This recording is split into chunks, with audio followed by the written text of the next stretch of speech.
Alors, j'avais donc envie d'être romantique, chère Catherine Trottmann, mais nous sommes vendredi, et le vendredi, c'est... Ravioli. Le percerie.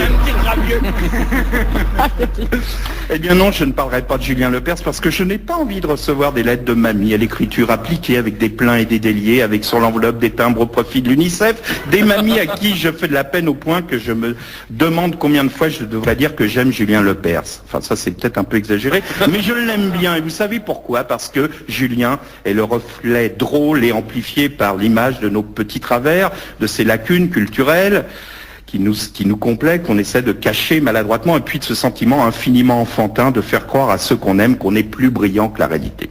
Donc là, maintenant que je l'ai rendu sympa, on va bien se foutre de sa gueule, tranquillement. Cette semaine, Julien Lepers nous a gâtés dans le genre « j'y connais rien, mais je fais semblant ». Par exemple, l'autre jour, il reçoit une Toulousaine qui aimait Claude Nougaro. Il lui dit « ah oui, Nougaro, c'est normal, vous devez aimer la chanson sur la ville de Toulouse ». La fille répond « oui, mais tout ».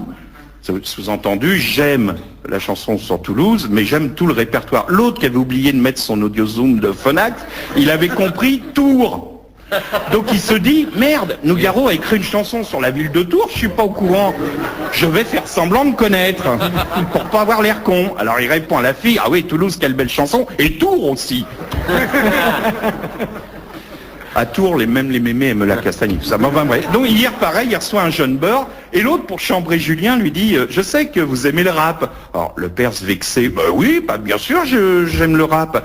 Alors l'autre lui dit « le groupe 113, vous connaissez ?» Vous vous souvenez, il avait les victoires. Groupe 113, Julien, « bah bien sûr que je connais le groupe 116 ». Alors, l'autre dit « non, 113, bien sûr je connais, 113, pas de problème, il réalisait bon. Il y a 3 jours, demande à un candidat ses loisirs, l'autre l'escalade.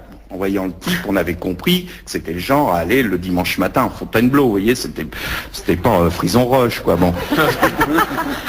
Alors Julien, alors Michel, vous adorez l'escalade, est-ce que vous avez fait la Napurna? L'autre, oh non, non, non. Julien, ah bon, l'Everest alors? L'autre, non. Et là, il sort, et le Kanchenjunga. J'ai vérifié, je sais pas où il a appris, c'est un vrai sommet de la Napurna. Ça doit être une question précédente. L'autre éclate de rire, alors là il sort les avirons, il restait plus que la butte Montmartre, vous voyez, heureusement. Il dit, et le Mont Blanc, vous voyez, en criant, bon, et l'autre, oui, le Mont Blanc, ah, il était content, là, le Mont Blanc, il avait fait, le mec. Et donc, ah, le Mont Blanc, c'est mon rêve, il dit. C'est vrai, c'est mon rêve, j'ai toujours rêvé de faire le Mont Blanc. Qu'est-ce qu'il faut faire pour l'escalader? Alors le type il dit, bah faut l'escalader. Julien insiste lourdement, oui mais qu'est-ce qu'il faut faire? Il faut se lever le matin, il faut marcher. Le type, oui, il faut se lever le matin, il faut marcher. Alors le Perse impérial, bon bah alors pour escalader le Mont Blanc, il faut se jeter à l'eau. À cet instant, il m'a semblé que le candidat esquissait un discret signe de croix et qu'un autre candidat caressait une patte de lapin. Bon.